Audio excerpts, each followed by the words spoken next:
Te whatalo whatua i tātou ainga o e sa tautua o penga mai wa matali tātou maftanga. I le sua whamanu malo le tātou ali whaola o Jesu Keriso. Ia o ia leo le aunga aute. Tā fuai o nei tu alo mauta malo lawa. Ia ua e tilitili alu mai nei tae au. Tātou te whanongolongo. Ia leila na upu. Halleluiah. Ia he lei fo i se atoanga i le tangata. Ia e wha moi le nganga o le ali i mwhai o na so ani mai. Wha malama wa o le tātou te tala noa i a te ia. Le tātou te tala noa i te hau nei le nganga pa ia o le atua. Ia o ia fo ia o ina tātou nei tae au. Amene. Ia, tal tono lela an tātou wa ngā ilo le tātou mta upo i le tue tau wha ilo. I le tātou seminar le tātou te whenga iai o le seminar le nganga pa ia. Ina ia tātou malama ia matoi wha manatu pe ia i tātou le tāua o le ngā luenga o lo whaatino le nganga pa ia. Amene. O le matau pula le lau tala noa i le tahau le nei. La tātou tala noa i le papatisonga le nganga pa ia. Amene. Baptism by the Holy Spirit. O le upito mua na iei na fesili le peo na whamatalaina na po o le a le nganga pa ia. O ai le nganga pa ia. E le tātou whalonga no po o le nganga pa ia e lena o se nganga. Amene. O ia o le tangata, o ia fo i o le atua. Halleluiah.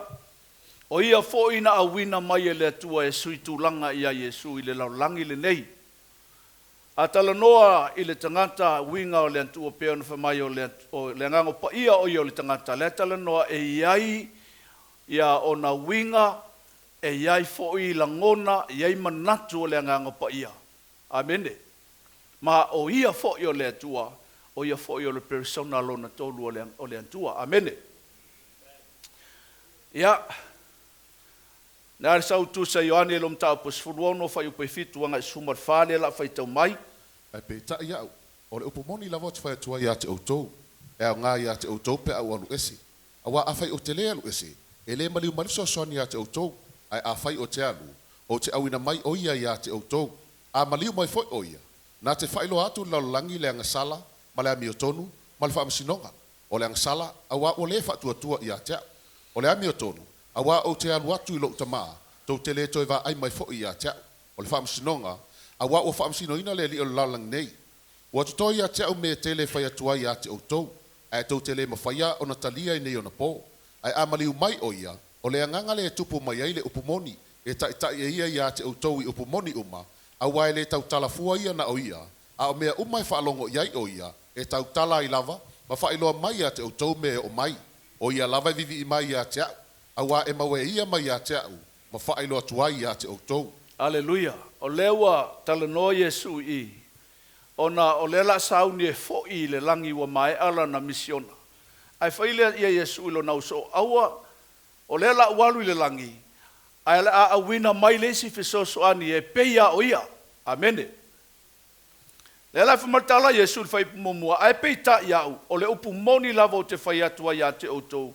E au ngā ia te outou pe a walu ese. Awa ale fio Yesu i le langi e le mawhai o na awina mai lesi fesoso ani mo i tātou o ia o le nganga pa ia. Amene.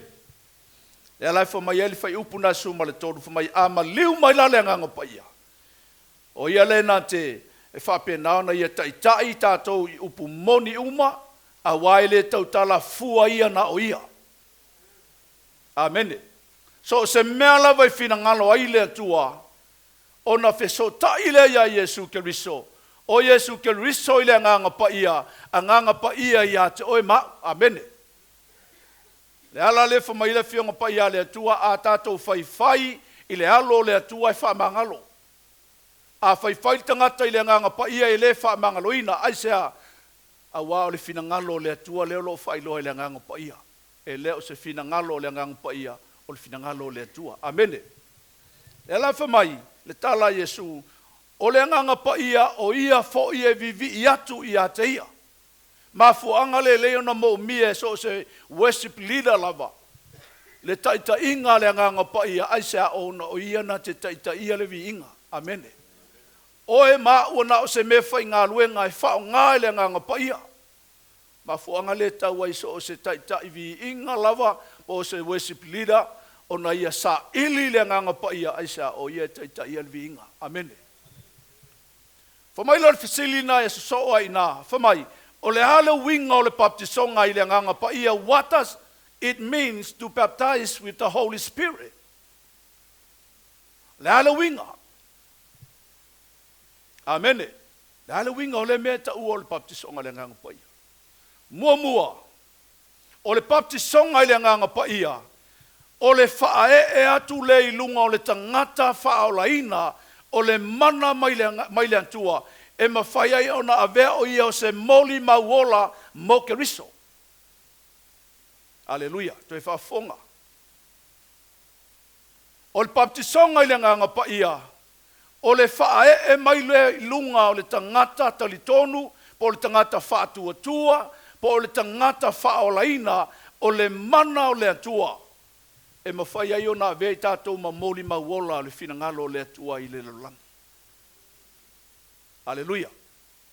Wa tala no le tangata whaatuatua, e le mawhai o na ta ua le tangata o se tangata whaatuatua, pe a le talitonu i le upo le atua, pe a whai fo i le talitonu i le nganga pa ia. Amen. Le winga la le amo mua o le baptisonga le nganga pa ia, tusa o lewa transfer mai le mana o le atua i lunga ia te oe maa o le tangata whaolaina. Na ia vea ita ua ma moli mauola mo le atua malona finangalo. Le la whai tau mai le ngā luenga i lom tau pumu mofa i upo e walu. Ai maua e outou le mana. Pe awhio ifo le nganga pa ia i lunga ia te outou. E whai fo outou ma moli mau ia te au Yerusalema. Ma i utaia o malava. Ma Samaria. E o lava le tulu ingo lau langi. Amen le whamai e maua i tātou le mana. Pe awhio ifo le nganga pa ia i lunga ia i tātou. O ai le sau noa i, o Yesu le tala noa i, amene. Le taimi muli a leo Yesu ma lona au so, mai la to e lima se lau i lunga o le maunga lea ai fo i o. Sai lunga o le maunga, Halleluiah, ma wha ai loa ia Yesu, a o le isi tia o ia i lunga o le langi, Halleluiah. Amene. Le maunga olive. Sa iai la tō ilunga ina. Lima se lau tangata na whai a Yesu. Ma fuanga mo muala na. Po le winga mo muala na. Baptisonga le nganga pa ia. O le transfer mai lea. Po o le tuina mai o le mana. I o lunga ma tātou lunga o tangata whaolaina. A vea i tātou e whai ma moli mau o le fina ngalo le atua. Amene. Mela na lua. O le baptisonga le nganga pa ia.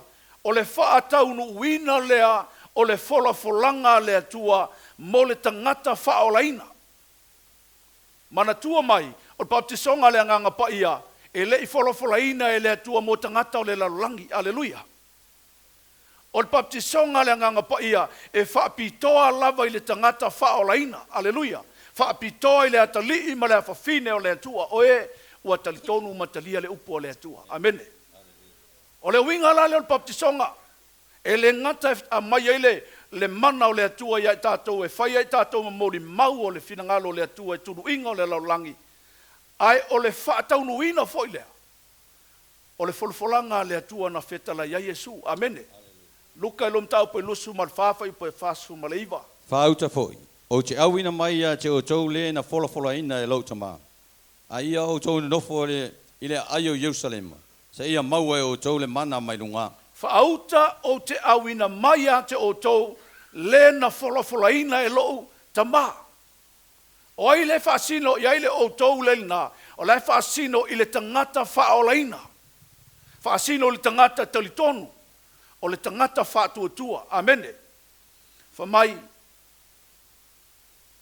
E lou tama a ia o tau no nofo Yerusalema se ia maua e o tau le mana mai runga. Halleluiah. O le tahua leo le baptisonga le nganga pa ia. Ioanes furfawhai pa sumaleono. O te whai atu fo il tama. O na fōa i mai le ia ia te outou le tasi fe sosoani. Ina ia tu maupea o ia ia te outou e whawawau. Halleluiah, whamatala Yesu. O te whai atu fo i le tama. O na fōa i mai ai lea ia te outou le tasi fe sosoani. Whamai atu mau pe o ia ia tātou e o ilea. Whawawau. Amene. ai se a oia le persona, muli ale o le atua. Ma o taimi fo ine tātou te ei o aso e ngata ai, amene. Le ala e whamailitala Yesu e whaavavau le ngā luenga le nganga pa ia ia tātou ai se a ona o ia lena te taita ia tātou se i o oina e urufale le langi ma le ola e whaavavau, amene. Halleluiah. So o taua fo ila leo le nau o le tangata i le baptisonga le nganga pa ia. Amene. Ina i e mwhaiona e maua le mana e whaatino ai lo walawina mai le antua. Halleluiah. Ngā luenga lom taupu mua whai upe whama le 5. Sa whapoto fo i la tau mai ia. Ona whetalai atu le o ia ia te i la tau. Ia le tu ua Yerusalema. A ia whaatali le mea na folfoloina le tama. Ua utou whaalongo ai ia te au. A wana papatiso lava i ane le vai. A outou. E papatiso ina outou le nganga pa ia. E le tele ni aso e vai. Amene. O Yesu le whetalai i le taupu lea. Maltala Yesu. Ona whetalai atu leo ia te lato. Ia le tu ua i Yerusalema. Amen. A ia whaatali le mea na fola ina e lea e le tama. Fola e lea tua. Amen. O tau whaalongo ai i a tau. Tu sa o leo atu e wha manatua Yesu i lona i tangata ia e 5 sela. Le folanga le atua lena ia whailoa i le amatanga. Amen. Halleluiah. Ina ia mwhaiuna lantou maua le baptisonga le anganga pa ia. Tolu. Ai se a tātou te manao mia ai le baptisonga a le anganga pa ia. Le ale mafuanga e leo na tātou mo mia le baptisonga a le anganga pa ia. Halleluiah. Memo mua. E tuuina mai ai i le tangata whaolaina le mana e mawhai ai ona ia whaangai o ia le pule lena mai a Yesu ke riso ia te oe mau. Halleluiah. Wai le mawhai ona tātou whaangai o ia le pule lena mai a Yesu pe ale se mana. E te whiu e tuli se nganga leanga mai te tono le tangata, e te whiu e whetuu ngā luenga satani, e le teitai alu esel ti Apollo, pe ale maua e oile mana. Halleluiah.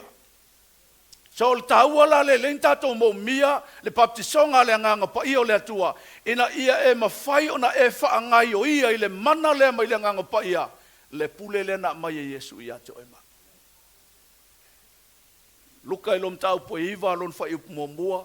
Ua whaapoto ina e ia ona so e toa sfulu mane tō rua. Ua atu ia te ila tō le mana ma le pule i te moni uma. Ma ia wha malo lo i mai. Amen, e whamai ua whaapoto e ia ono so e tō se fulu mane tō rua. Whamai ona tu uatu le ia te ila tō lea. Le mana, le pule, i le te moni ma ia wha malo lo i e o loo ma mai. E le ngata alai mai o tino e o a i le mai te moni. E malo lo pe aia te o ele mana. Amen. E vai le whanau o le te malo fo i leo sewa. Na umona wha pe na on tutuli e paulo ia nganga leanga e watu la uli ia wha teita. Alali mena tupu na tuli ia nganga leanga. Tāmo mo e la uli ia o leini ia tulou. Halleluiah, aisea. Wafo ia ura ia la ole mana e fatino ai ngā ruenga. Al tau lea, e len tātou mo mia le melo le baptisonga le nganga pa ia. Ina ia e mau ai le mana le whaangai ngoi ai le pule le na mai le tu ia te oima.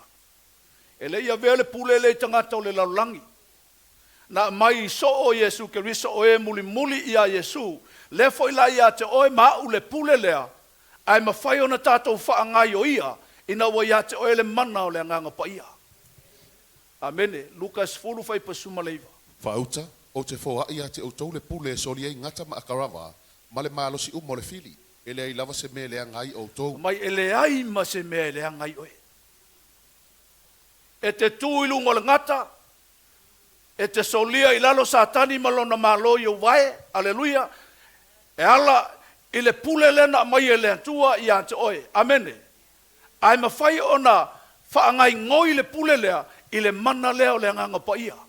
Whamai la tala lea fionga lea tu. Whamai tala Yesu. E le aima se mea te a whahinai. Ai sea. Ono lo ia te oe le mana o le nganga o lea tu. A fea fua mai ai le mana leo le atu o le tangata. Ina wai maua le baptisonga le nganga pa ia. Ngai o inga mo mua le nganga pa ia le mwhai ona whaola hina ai o tātou nganga. Halleluiah. A le baptisonga le nganga pa ia o le atua. Amene whatoa e maua ina ua e saili ai. Halleluiah. E lai whamalita Yesu whautau te fōa i atu ia te outou lea le pule. La le me whai le pule na whamai e soli ai ngata ma akarava. Ma le malosi uma o le fili e le ai ma se mea te awhaina. Halleluiah. Lua whamai e tuwina mai ai le whao unga e whaataunu wina ai lo wala wina. Amen. E tuina mai ai le tua le whao unga ia te oe. E ala i le mana leo le nganga pa ia. E whaatino ai lo wala wina. Amen. Kai whawhai po sumalwala. Ua yo lunga le nganga o le li. Awa wana whao mai a te ue whola le tala le e mātitiva. Wa awina mai a ue ia e wha malolo i e lo tomo momo. E tā lai sa olotonga le tā wheanga. Ma ia popula mata o e tā waso. E tu sa oloto i e ua whaasawaina. Amen. O Yesu le whetalai. Ko sa le ua toi te tala Yesu le a foi le valo anga le sa tu sia e foi le profeta o Isaia. I le whenga inga tuai. Le ala ua toi te tala Yesu i luma o lo nau so o matangata sa ia i le aso lea. Ma ia toi whaita wina. Amen. O le ala ua sa hauni Yesu e whaatau nuu le vala aua le atua ia te ia. Ina ua mahea le baptisonga le nganga pa ia ua ia maua le mana. Halleluiah. Se lau pasene le tu tangata o le atua o Yesu na iei lau langi le nei. Ma fuanga fole na mana mia ia le baptisonga le nganga pa ia aisia ina ia ona maua le mana. Halleluiah. Le ala whamartala Yesu ua ia ulunga le nganga o le ali. A wā wana whaau umai ia te ue fola le tala le lei i e matiba. Wa wina mai fo ia ue whaamalo lo i e loto momo e tā lai le salotonga i le tāwheanga. Tangata le tāwheanga o le tala noi tangata leilo loa. Tangata o lo whapena o na whaatau asoina i le li o le laulangi. Ana mawhai o na whaatino o Yesu lana ngaluenga ona o le mana o le hanganga pa ia sa ia te ia. E le sau Yesu le lau langi le leilo na tua. Amen. Lala le na len sa ili fo ia ia baptisonga le nganga pa ia. Na luenga sfulu fai pa tolu sumalwalo. O Yesu o Nasareta. O le na whaauina le atua le nganga pa ia male mana.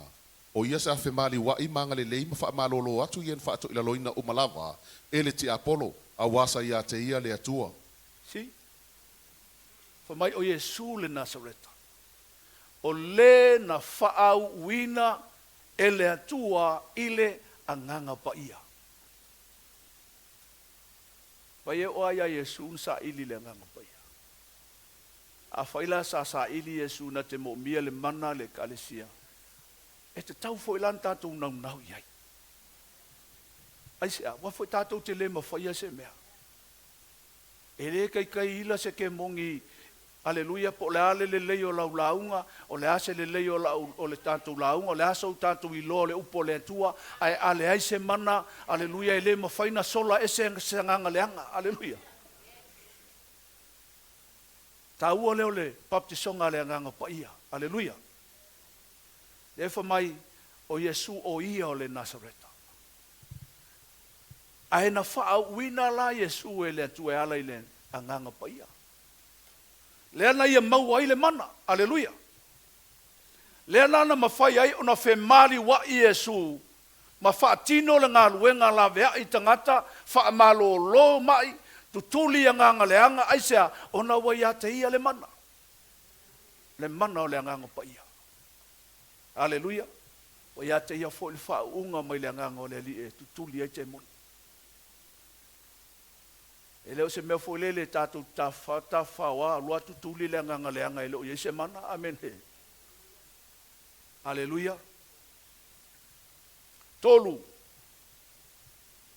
E maua ilo malo si anga wha le nganga.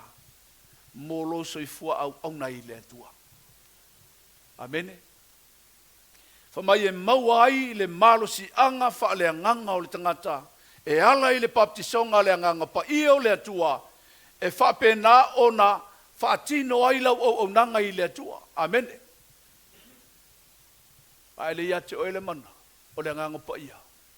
E whaingo fia na e whaio. Amene. Mai vai ai le au so o le taimia o ngā lue ma Yesu. E le intangata e sili o na to i lalo le latu. Amene. Na pauale mea na whaelau li ia o le whemikai pe ao na malolo ma ia Yesu. Ai na o i le taimi na wha sa tauro o Yesu. Le ai masaisi o le awali ia na lata ma ia Yesu. E ola i se o langa whaiaina. E o na toe tu ma Yesu ma le tu ngā maumole oti. Wa toe fo ia Peteru e whailo na whaiba. Tau le Yesu toi au mai. Ma fuai sea. E le maua e nei tama le mana o le anganga pa ia o na lesa ia Yesu le laulangi. Halleluiah. Sol tau o le tatou momia. Ai sea, po le alo nau e faise me le lei, ma fai alo o langa mo le atua, ai e le maua le papisonga ma le mana o le anganga pa ia o le atua, ma fuanga fu nai le na alu iluma, alu itu o le tatou o nanga i le atua. Halleluiah. Ai le taimina ua maua e Petelu, ma le au soo, le mana o le anganga pa ia, tasi le launga Petelu, ai tolu afe tangata na liliu, ai sea, wai ai lantou le mana. Halleluiah. Ti ngā na lafo le whale pui pui, loka le whale pui pui, sai te tono le whale pui pui, e le to e solo muli Petelu, ai sea, o na wai ate ia le mana o le anganga pa ia.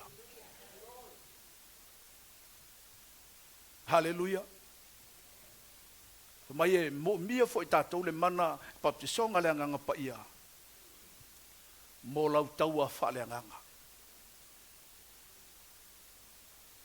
Le mawhaiena e tauina le taua wha le anganga e au noa ma le mana. Ai sea, wa foi tatou te leo tau ma se tangata. O le tangata te ai atua le sa wari mai. O le taua le tatou te tau nei, o le taua wha le anganga, o lo tatou tau ma le li o le laulangi malona malo. E le mwhailana e taua, na e tau le li o le laulangi le malosi wha le tangata. Amen. Tatou te mo mia le baptisonga le anganga pa ia ina ia mau le mana. E feso e ono wha ipa sumalua. A wa tatou te le tau matangata, a o le silim whai pole, ma li o le pauli uli o le nei laulangi, a toa maanganga le angai mea o le langi. Amen. Taua na le tatou te tauina. Mafua anga le lene e mo mia le baptisonga le anganga pa ia. Ina ia mawhai ona manu malolo taua ia soma. Ai sea o oe elena o nei whapea o oe o le tangata lotu. Amen. Elena o oe o tangata lotu, elena tatou na tangata na no mailo lotu. Amen. O tatou o fita tau o le malo le atua. O le tatou te tau ma le malo satani, ma satani malo na whainga malo. Amen. E le mawhaila i le malosi wha le tangata. O le alo poto le ase ata mai o ia tatou. E le mawhai o na whaato i laloina ai satani. Se wanga nawa ia te o le baptisonga le mana o le anganga pa ia. Amen. Mai e te manu malo ai e lu i tau o le o langa le nei. Ai maua le baptisonga le anganga pa ia wa e maua le mana e mawhai ai ona e manu malo i lu i tau o le laulangi le nei tatou te whaafsanga. Amen. Wa e pofela ve ke alu e ia alu i tau. Ma fo anga fo ila le na alu e a fatia lo le si lu i tau o le laulangi le nei ma so fanga nei tatou te ia i wha vai loa. Ai e maua le baptisonga le mana o le anganga pa ia ma e maua le mana o le anganga pa ia. O alava lu i tau e o mai. E le mwhaena e to i lalo ai. Amen. Pamarita la le apostolo Paulo i le tua ave ese meti ngā. Wa o mai fa mai o mea matui tui al ti Apollo wa tu mai lona tino. Ai fartu tala le antua o te le ave sea. Amen. Ai ua lava ai tu mai malo fa ma losi i luma o le nofoa li o le antua. Halleluiah. Se i o tuina to tonu i ate o ele mana. Le alofa tu noa o le wha matala ina ai le mana o le atua. Whamalo tala Paulo a ovai vai o na umalosi ai le. Kau whawai vai Paulo. Ai sea, ma mafa kele lui kau sa whea ngai maia. E le ngata o upu whaiwhai e tangata i a te ia, amene. Upu whati ngā e whapena o na whawai vai ai le apostolo. Ai whamai Paulo ina ua o maua le mana o le anganga o le ntua. O na whamai le tala Paulo a o vai vai. O na o malosi ai le. Alawaru i tau, ai maua le baptisonga le anganga pa ia. Halleluiah. Pai maua fo le mana e whaau au lo wala wina. Salamu e fast mo le ono whai upe lima. O loi tonu ia te ia le atua. E le whanga e tia lava ia. E fisosoani le atua ia te ia i le waweau. Amene. Whamai ai to tonu ia i tātou le atua, le mana lo le atua, e le whaanga e tia oe. Amene. E fisosoani le atua, ia te tātou i taimi uma. Filipi lom tau poe whawhai poe sumal tōru. E te mawhaia mea umai le whātasi mai o le... E te mawhaia mea lava i le whaamātu mai o Keristo i a tea. Mai o te mawhaia mea lava i le whaamalosi mai o Keristo i a tea. E le mwhain tātou whaia se mea unoa ma le mana o le anganga paia. Le al tātou malosi i whea i al te me ke vai vai ai. E fo te mo te vai vai. Ai ate oe ma o le mana o le anganga pa i o le atua. Fa mai le tala le apostolo o ke mawhaia me uma. Walu i kau e o mai lo soifua au au nei le atua e ke leko i lalo ai. Amene. Wafo i matangi ma wha e angi mai le meo lo e iai e ke le vai vai ai aisea o no lo i ate oe le wha ma losi o le mana o le anganga pa ia. So le tāua lea lei no mātou nau nau ia e maua le baptisonga le anganga pa ia le kalisia. Aisea, le anga o le whaunga le anganga pa ia po o le baptisonga le anganga pa ia, e mawhai euna e maua le mana lea. Amene. Halleluiah. E whape whea na tātou maua le baptisonga le anganga pa ia. Halleluiah. O le whesili lono whale nā, e whape whea lau tātou maua le baptisonga lea le anganga pa ia. Halleluiah. O le memu mua e te tau o na whaolaina mua le tangata. We need to be born again. Aisea, le anga o le baptisonga le anganga pa ia e whaapitoa lava e le atua mo le tangata ua tali tonu masala mo matalia le upua le atua. E le mo tangata uma o le lalulangi. Halleluiah. La luenga e valu fa upo su fa su fitu. Ua whaalongo fo ila o apostolo i Jerusalema. Ua talia e Samaria la fio ngā le atua. Ona lato awina tu leo Peteru mai Ioane i ate i lātou. Ua mai fo i la ua. Ona tatalo lea mo i lātou. Ina ia maua i lātou lea nganga pa ia. Awa ona po ia. Ele ia fio ifo ai o ia se tasio i lātou. Wana ona papatiso ino i lātou. Ile suafo le li o Yesu. Ona la fae e atu leo la ua lima i ate i lātou. Ona maua lea i lātou o lea nganga pa ia. Se fai tau mer fai pusu fafa mole lava. Ua whaalongo foi le au apostolo Jerusalema, ua talia e Samaria le afionga le atua, o na lato awina tu leo Peteru, mai Ioane i ate i latou. Amene. Malatua mta upule, le tala noile, tala inga le tangata lo Filipo. O Filipo o ia o le ti akono. E aluatu la Filipo i to tonu ole kalis ile nule. Amene, o Samaria. Ua matuata li tonu umatangata i me maneka e me whaatau la ito le tangata ingo ia Simona sa ia ina. Wali liu ma ia tangata. Lela na aluatu lola ia o Filipo ta la ile tala leleia Yesu Keriso ua whaapena ona whaola ina tangata papatiso ile vai. Amene. Al mele la tile imaua. Al papatiso ngale anganga pa ia. Amene. Nono winga. E mo mua sala mo le tangata matalia le upo le antu. Fato au o il baptisonga le anganga pa ia. O le ora fo ia le antua. E umana e talia le whaolutanga. Amene. O le mese so o ai baptiso i le vai o le ata ua tānu ma i lo tangata tuai. A e tua e o le tangata fau i a Keriso. Whātoa e maua i leo le baptisonga, ona e sa ili lo lea, il baptisonga le nganga pa ia, le la whai tau malwhai pa suli manga i lau.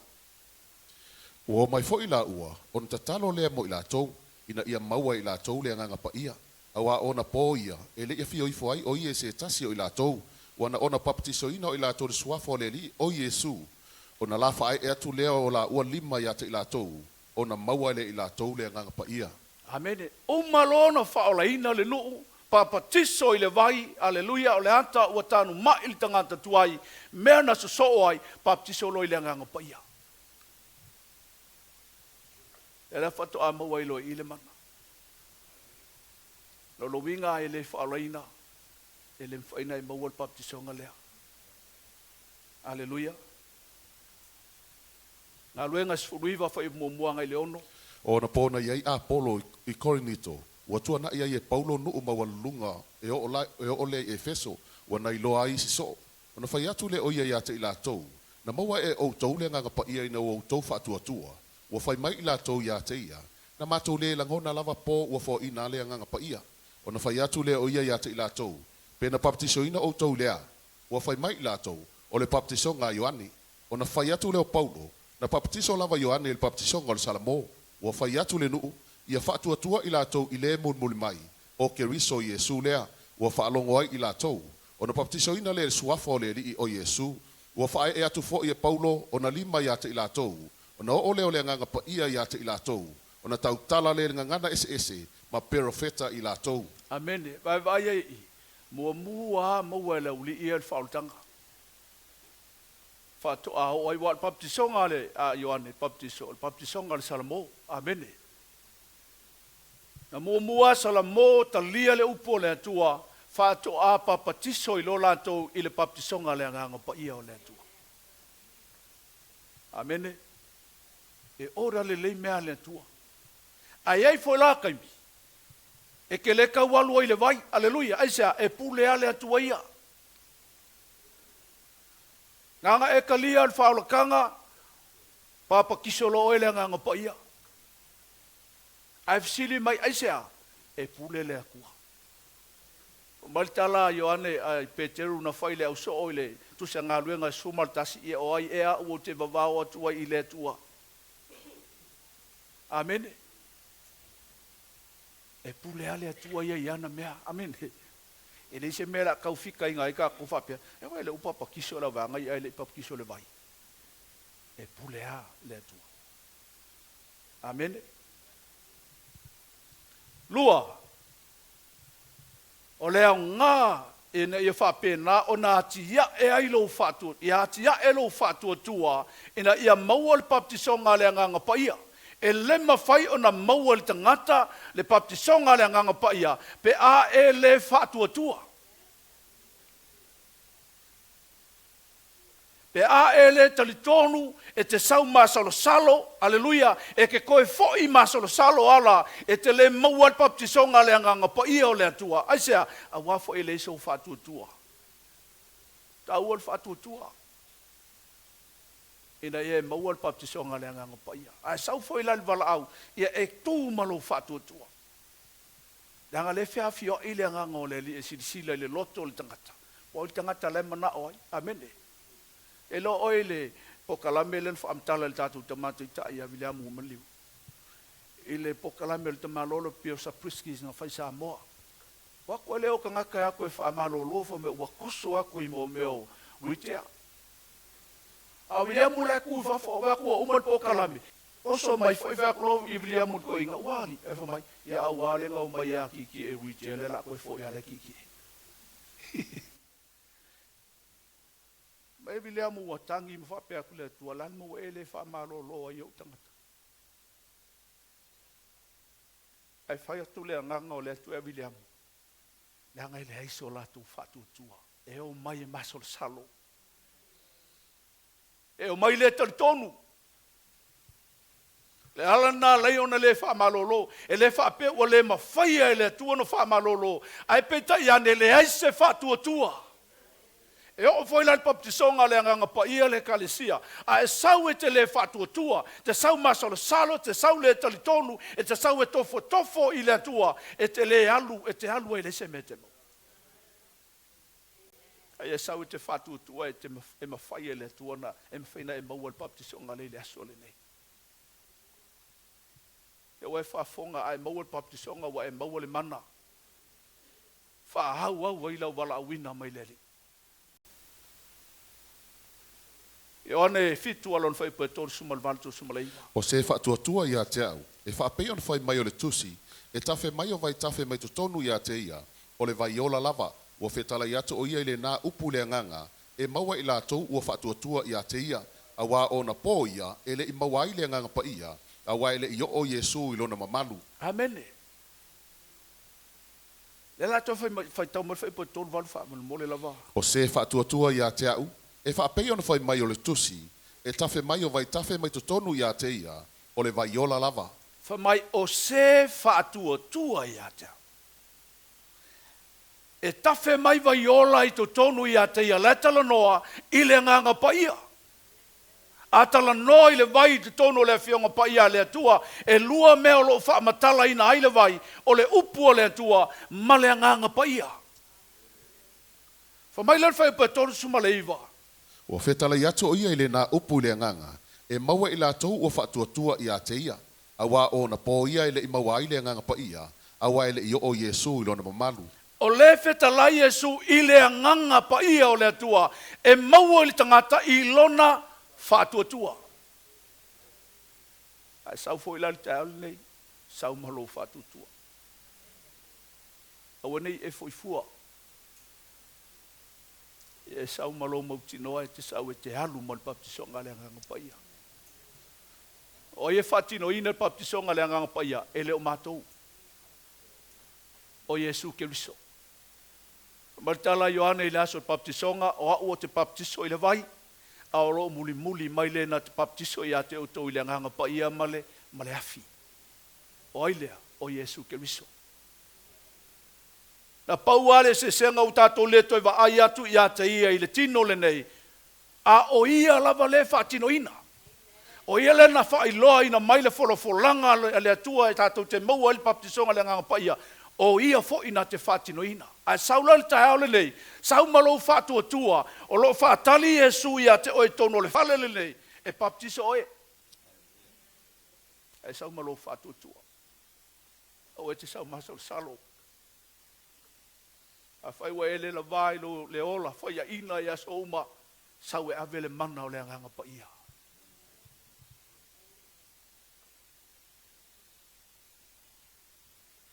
Tolu, e te maua e ala i le whae e ato o lima o au na le atua.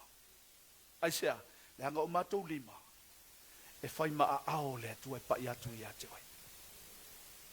Na luenga e walu whai upesu malfitu. Ona la whae atu lea o la ua lima ia te i la tau.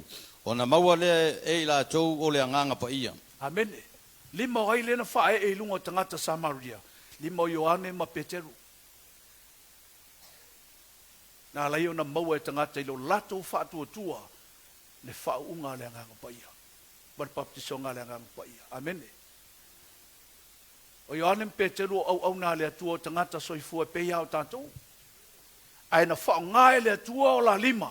E whae e ilunga o tangata. E awala atua e whai maa ao le atua. Ina ia maua e tangata le baptisonga. E whae e la lima o auna le atua. Ai sau o e malou whaatua tua. Malou talitonu i le atua. Ana e maua leo le mana. Nga luenga suwiwa whai upo e ono. O whae atu fo i e paulo na lima ia te ila tau. O na o leo le nganga pa ia te ila tau. O na tau tala le ngangana ese ma perofeta i lātou. Whae e lima o paulo ia i lātou. O na lātou maua i leo le baptisonga ale a nganga pa ia, wa lātou tau tala i le ngana ese, o le ngangana ua tuu e le nganga pa ia i tutonu ia i lātou. E tau mai ai ua baptiso i lātou i le nganga pa ia. Halleluiah. Ai le ngata i le wa lātou perofeta foi. Ai vai le matau tia o me whaia le atua pe a ona e maua le baptisonga le nganga o le atua. Nano whae au lima o paulo. Le mo Paulo e fai maao le tu e pa iatu ia te oe. Ai se alanga o ia o le anganga.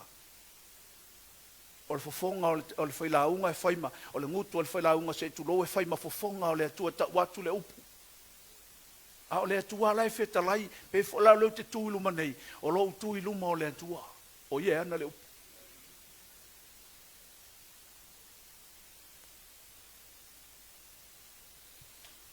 Wha, o lau ta penanga wha le nganga. Ta ua i o lau ta penanga wha le nganga. Amen. Your spirit of preparation. Mo mia lau tapenanga whaaleanganga. Aso uma. Luka e sutasi whai poiva suto. O te whai atu ia au ia te outou. Ia outou o le atu. Ona fo ina mai lea ia te outou. Ia outou sa ili. Ona outou mauai lea. Ia outou tu ia atu. Ona to ina mai ai lea ia te outou. Awa aise o le atu. E maua ia. O le sa ili. E iloa e ia. O le tu. E to ina mai ai ia te ia. O aise tamai ia te outou e vatu e ia ilona tali se maa. Pe a ole mai se areto, pe a ole mai se ia, e watu e ia te ia se ngata aile o se ia, pe a ole mai se fua moa, e watu e ia te ia se akarawa, o le nei, o outou e leanga, a whai wai loe outou o na wato me le lei ma outou whanau, e le sit ea ona fo ina mai e lo outou tama o le langi, le nganga pa ia i e ole atuai ia te ia. Amele. Whamaili tala le atua le whai Yesu whai pa sumaltonu, o le nei o outou e leanga. Oi le leanga, tātou. Aisea. Ma foi alai mana o le tu e tātou maua le nganga pa ia. Ai leanga tātou, tātou te leo mana na o atu iai. E leo nau iai tātou. Le ia se ta mao le langi nei au le maise o nantali i se a reto e alu ave i se akarofa. E tauna e avea iai i le a reto le tangi mai e lo watali. E se alanga o lo watali. Whapena le atua. Le ale me te whaatonga ai, le ale me te sa ili atua i le atua. Amene. E mai e le atua le mele te manao ai. Le ale whamaritala Yesu o tātou e le anga. Aisea, walai whaatali le atua, na te mai e le baptisonga le anganga pa ia ia tātou. A le mele wha le tonu o tātou. Tātou te leo maua le la anganga e sa ili ai. Tātou te leo nau. Tātou te o mai fo ia mai ma le le whaatua tua. Ma fuanga le lenta to le mo. Au le atua ia wa ready le atua e mai le baptisonga le ngang pa ia. Saili. Lau nau ia lau loto.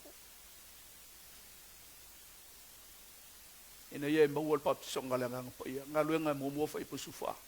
Wa fina upea ila tau umalava ma le loto ngtasi le talo ma le ai oi. A toa ma fini. Ma ria le tinao Yesu. Ato fo i mo na uso. Halleluiah. Fa mai wa fina finau i latou i le loto e tasi ma le tatalo. Amen. E leina ana o atu o le au. So o le se laulo se furu le nofo ai lunga i o. Amen. Leina o atu fo i latou fina finau i le tatalo. Na o atu tutu i le loto e tasi fina finau ma le loto e tasi i le tatalo. Halleluiah. Ai fika iai e se fulu aso o whaatali e le au so o le to awhio i fo le nganga paia.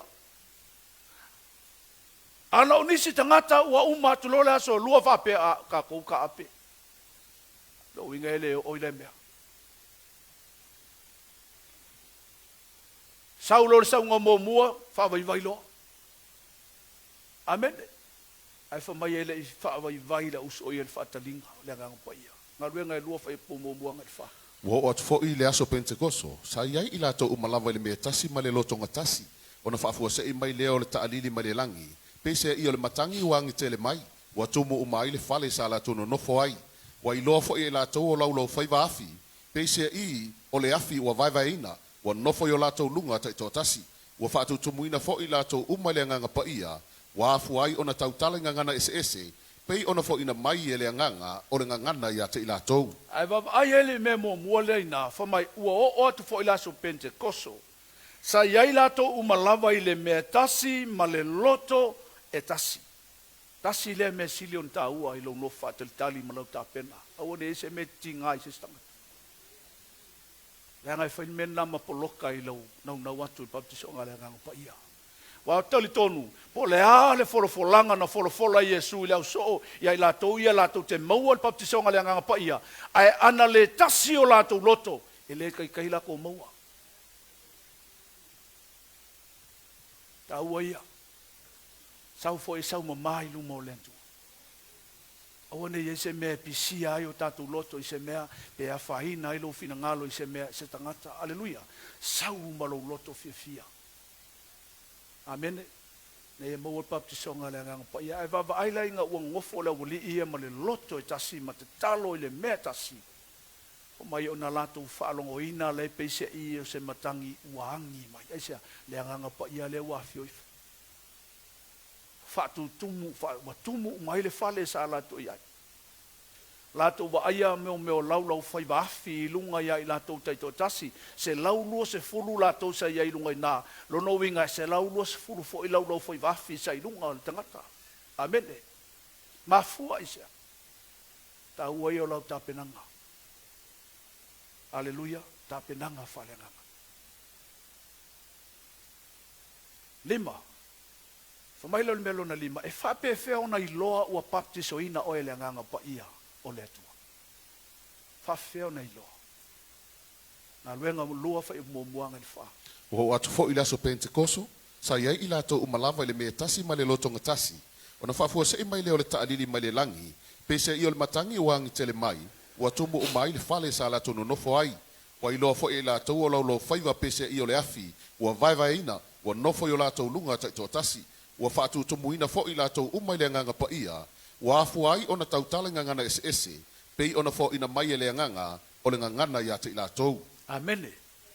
Fa mai ua whaatu tumuina fo i latou umai le nganga pa ia. Ua afu ai ona tautala i ngangana ese, pei ona fo ina mai le nganga o le ngangana ia te i latou. Halleluiah. O le whailonga lea, e loa ai ua papatiso le nganga pa ia le tangata, ina ua e tautala i le ngangana ese.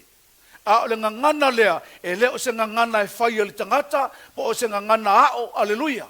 Wai ai tangata i le talitonu le ngangana lea. Tautala le ngangana ese. Mai nisi o le ti apolo, amene. A o le manino i le upo le atua. O le tautala i le ngangana ese, o le whai longa lea, e loa ai ua papatiso ina o e le nganga pa ia. E le tua. Wa ano uruatu nei wha e o 5, halleluiah, i lunga whaita talo, whawhiana i loa tangata o papatiso lato. Ai mafua na i loa tangata o papatiso ia le nganga pa ia, ina ua e tautala i le ngangana ese. A wai e tu uina le ngangana le tono le tangata o le nganga pa ia. Amen. Ese la le tautala ngana ese fai longa le o le baptisoina o le nganga pa ia. Ese foi le mea lofa le nganga pa ia o le tautala ngana ese. O le mea lofa la o le tangata e tautala toi mawhai ona whaaliliwina le ngangana. Ngata na le wha mea lofa ina. A o le tautala ngana ese le i, o le fai longa le loai o baptiso o le nganga pa ia. Amen. Aluenga lua fa upo tolu luanga tolu. O Yesu lava le na ua toi whaatuina i le atua. O mori mau i mātou uma i le nā mea, o le nei foi. O na ua si itia o ye lunga, ele a auto matau o le atua, ma ua maua e ia mai le tamao le anganga pa ia na folfola ina, ua lilingi i fuai e ia i le nei mea, ua o tau i loa, ma wha alongo ai nei. Amen. Le ua tali peteru ila na launga lea, wha amala malama tangata sa iai i. Ele winga o le tautala ngana ese leo la tu whaalongo. Ma tua tangata iei lunga o tangata Kalilaia. Lei lunga o le fiafia lunga, a pito lunga, se lau lusfuru o la tu o Kalilaia. A o lenga ngana i ngana tangata iei le aso lea. Amen. Le alai marita la pete. Amen. O le nganga pa ia lea na fetala iei le tua. Le ua fio mai le aso le nei. Le umawhai o na mātou tautala atu i le ngangana ese. O le ngangana foila, o le ngangana. Lono winga atala no le ngangana iei lo na whaamantala ina. Amen. Iei upu o le ngangana. Amen. Ara whaita. E leima se seo tātou i malamalama. na o le nganga pa ia o le na o le tua e malama lama. Halleluiah. Halleluiah. A pe fiki fo ila ka malanga. Tele ia lo ngama ka ngofie. Le ngaka ile malama lama ki Apollo wa e kana ngo sao ile tua. Halleluiah. Ai le ngaka ile ka fia ilo manatu fapito. Wa ke kalo ai le ngana ta to fo ilea e o kulon ka ngaka ke le fifia ye ele fi ka kalo lo ia. Ai o ina e talo ile ngana is. Amen. E ke le lopo la ke kalo fa mong wir ka le alu fa le ko ke le malo manama. Amen. Ai mo ka confuse ya ki apo. Ta u le baptisonga le rang pa ia le kalesia. Kusi muli le la fa tau mai a uma. Tua tu leva noi at o te suma ya ta le sau malo fa tua. Sau malo te tonu. Ta fa ia le baptisonga ile rang pa ia. Le la fa tau mai. Sano nofo Yerusalema tangata Iutaia e o matata ule atua, mai no o malava la langi. Wala ngona fo ile nei taalili, ona fa poto mai le ole moto tangata ua fememe ai. Ina ua taitasi mfaalongo atu ia te ila tou, ua tautala mai ila na lava ngangana, ua sengia uma o lato mauli, ma lato uofo ai, ua fetauta talai, faauta, ile o kalila ia ea ila tou uma o e tautala mai nei. E fa pefe fo i ona tatou taitasi mfaalongo atu, ila na lava ngangana na tupu mai maia. O patia, ma me tai, ma e lama, ma ila tau e no nofo i me sopo ta mia, ma i utaia, ma kapa o tokia, o i pono ma asia, o i ferukia, ma pafulia, o i aikopito, ma nu o li pua, ua tua oi ma kureni, o e ua mau fo i mai Roma, o i utaia ma e ua lotu mai, o ke reta ma arapi, ua tatou whaalongo atu ia te ila tau, o lo tau tala mai ia tatou lavanga ngana i vavenga o le atua, ua se ngia o lato mauri uma, ma fememe ai latou, o fetauta talai, se ale winga o le nemea, pe tai o isi, ua tauemu i latou, ua whapeane, ua o nane tangata le waina sua malie, o na tūla ilo Peteru, a toa malito atino anga fulu malito atasi, ua whai atu mali leo tele, ua whape atu iata i latou, se mai, o utou i utai ai, a toa foi mai e ua nonofo Yerusalema o malava, ia iloe o utou le nemea, ma ia whafafonga mai ia upu, a wa ua le o nane tangata, pe o na utou masarosalo iai, a wa le tu aso e tonu le nei. A o le mele nei ua fai mai ai el perfeta o Ioelu, o na aso e ngatai, o lo fa apea mai le atua, e iu ina o lilingi i foai lo wanganga i lungo o tangata o malava, o na perfeta mai lea o uatali ima o tau afine, e i lo fa alinga i o tau tau le lea, e fai miti foi o tau to e ina, o ia aso foi, o te lilingi i foai lo wanganga i lunga o au na tane, ma au na fafine, la tau te perfeta mai ai. Amen. O lewa tali Peteru i le whaafesilia tangata sa iai. Tō tele o tangata iei ese umala tunga ngana ma meo mai iai. Aua te ila tō wha longo atu tangata iei lunga le Fitiafiafi lunga. O tangata Kalilaia. A o lenga ngana mai ala tunga ngana. E te ilo e a whai ele atu se me te ufu. Ele whainga tai le atu on baptiso i tai au le nei. Pea sau malo whatu tua.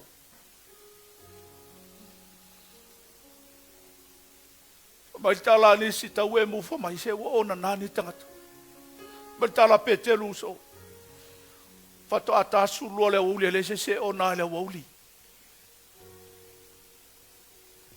A le fololanga le atua i lana profeta Ioelu le whenga inga tuai. Le wa whatau nuu i le aso le nei. E ala i le fio mai o le nganga paia. O le ngangana fo i le matou te tala noa tuai. O le ngangana na tuu e le nganga paia i te tonu ia i matou. E ilo ai o baptiso i matou e le nganga le. Ai sau fo le tai au. Ai sau malo nau. A whaietele, mau al baptiso ngale anganga paia. Matou mau au na le tua, na o ni me whainga nuenga. Ai e sau malo mautino olo ia Yesu ilu manei o ia e whatino ina le ngā nuenga. Sau malo loto mau alalo. Sau malo whatu tua. O e te masor salo il te alu nei le kālesia. Nau no ta inga o matu loto i au tō maua le baptiso ngale anganga pa ia ina imwhena maua le mana lea. E whatino heilo wala wina mai le atua. Tātou tūlai mai.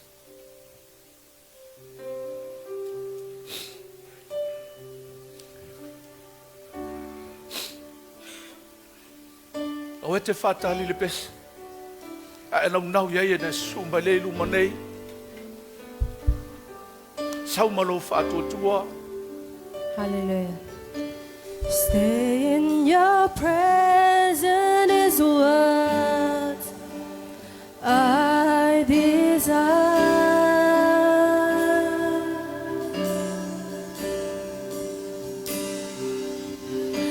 Beholding the beauty of your glory.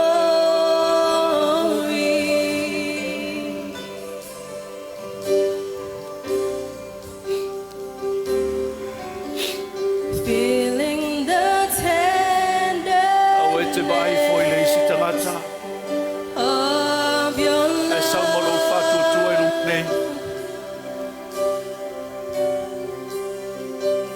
It's when I seek your face, and Lord, I know it's your grace.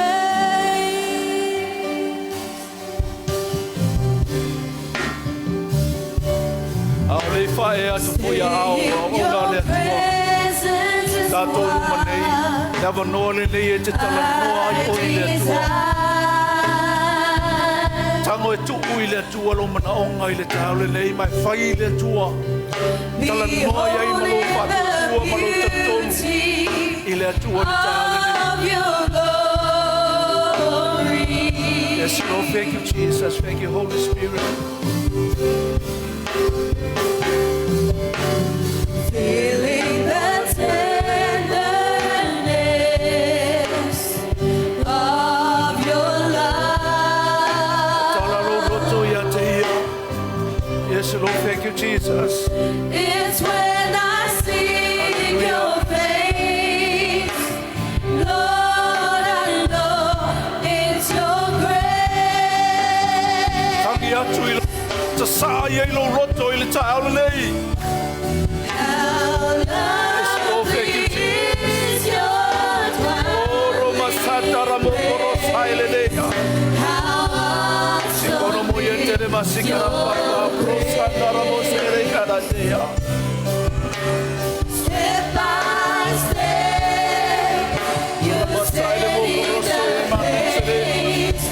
Your spirit E la sua tua wauna le tua whae o la tua au. Ie tūmalo talitonu. Tūmalo whātua tua i te alale.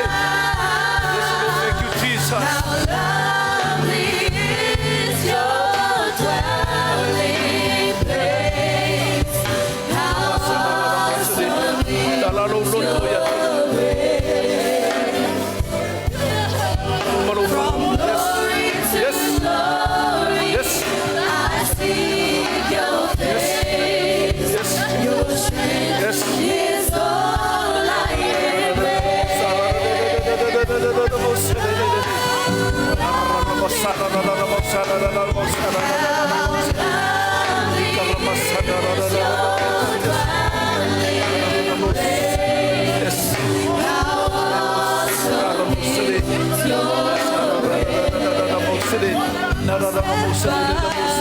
step by step.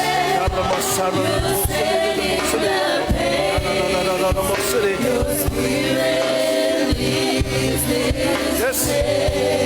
Oh, Romo Satara Mokoro Silene. Garamo Sotoro Masilene. Inga Ramo Satara Mokoro Mama Mara Silene Mokoro Soya. Inga Ramo Satara Mokoro Inga Ramo Yes. Yes. Yes.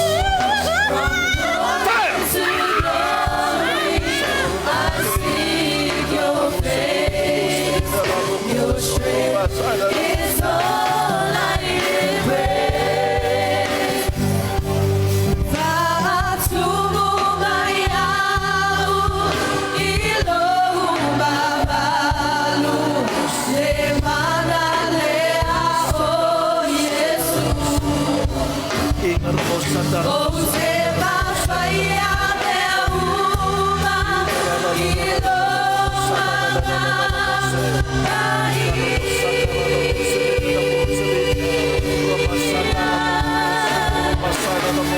Fatumu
Jesus. Hallelujah, Father.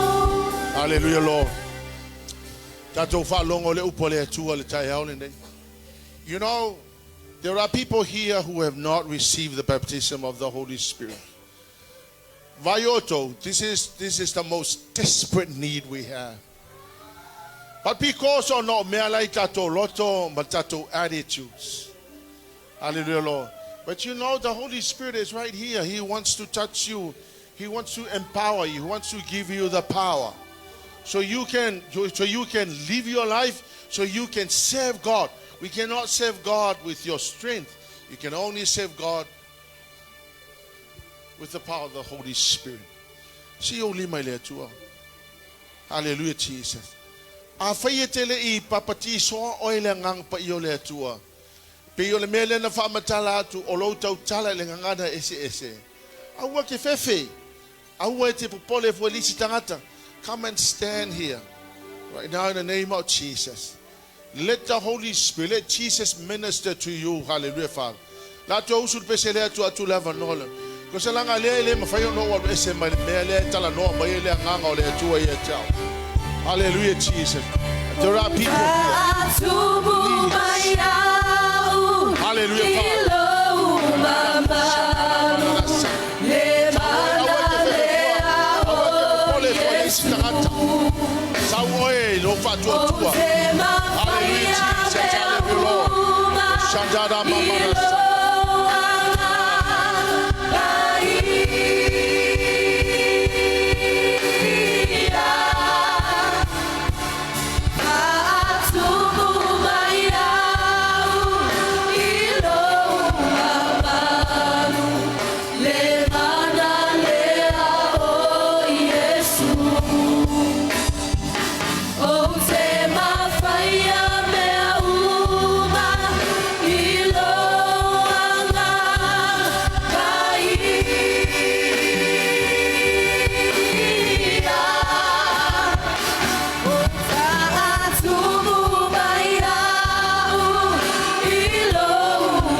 Hallelujah, Lord.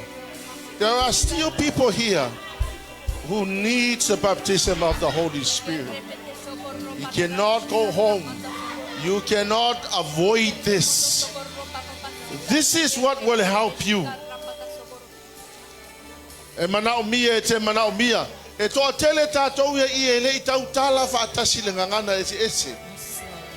Hallelujah, Lord.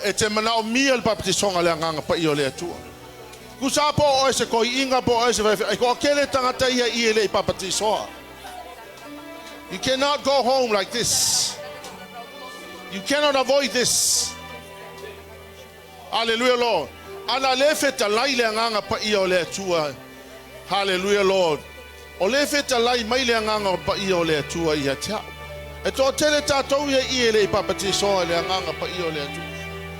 You need the baptism of the Holy Spirit. You have never spoken in tongues. Ele yangi evidence of the baptism of the Holy Spirit in your life. Hallelujah, Jesus. This is your moment. This is the opportunity for you. Hallelujah, Jesus. And right now, in the mighty name of Jesus, I bind every demonic forces that are holding you. I bind the spirit of pride. I bind the spirit of pride.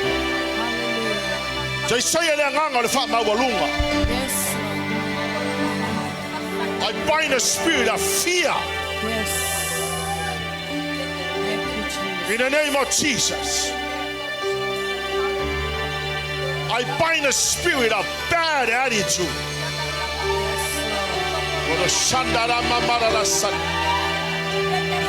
Do tele tatou ia I le papatisoa e le nganga pa I o le tua. E te le tau tala lava le ngana ese.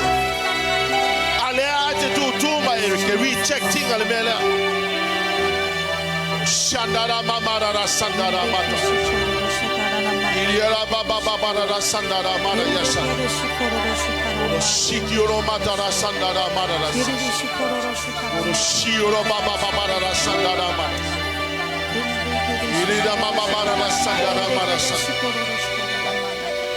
Including you, team. If you have not received the baptism of the Holy Spirit, this is your moment. Don't think there is a tomorrow. There is no tomorrow. You can never know what will happen. Shandara mama mara sandara mata. Oile papatiso oile nganga pa I o le tua. La mano le papatiso oile. Oile papatiso oile nganga pa I o le tua. Shandara mama mara sandara mama. Ya mama mara sandara mama. Oile mama mara sandara mama sandara mama.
Ave sau taulanga pati le tua le tai aole.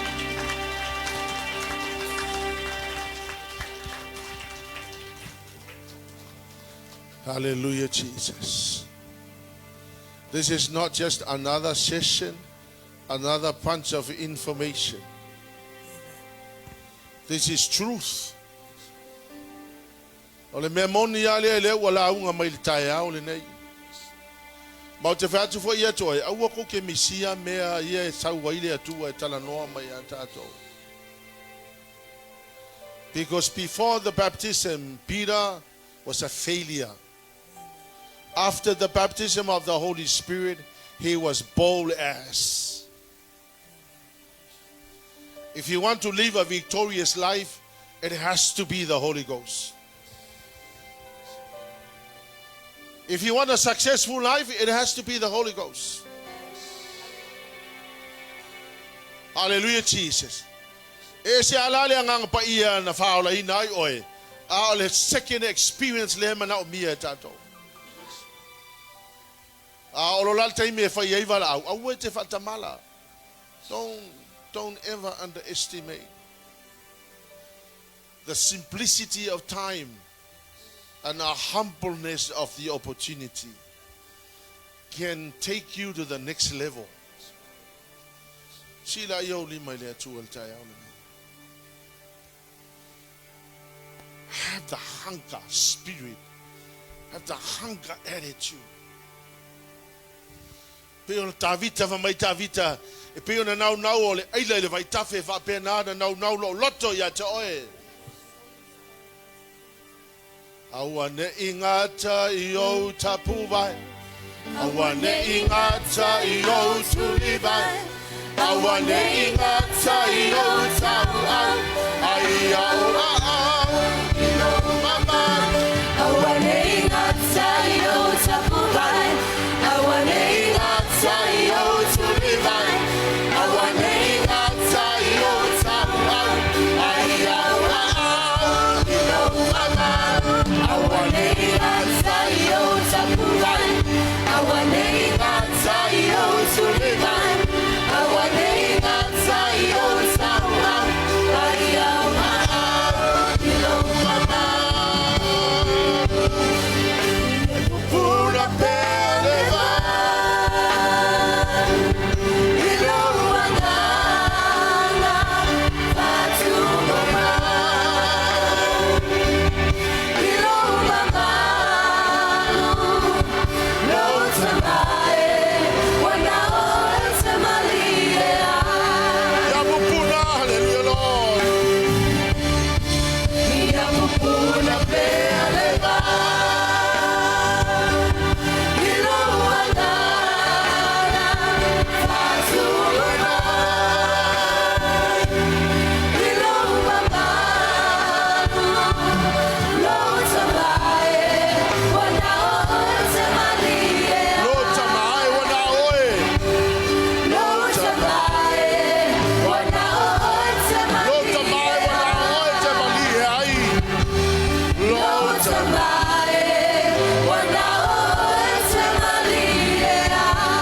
ave sau taulanga pati le tua. Father, we need you. Your Holy Spirit, we are so desperate for you. Hallelujah, Jesus. Whamanuia I lawa ona na wala mai ai lo fina ngalo le nei taia. Whamanuia na iau tangata. We give you back all the glory and honor. We thank you, dear Holy Spirit. Hallelujah, Jesus. And God's people will shout. Amen.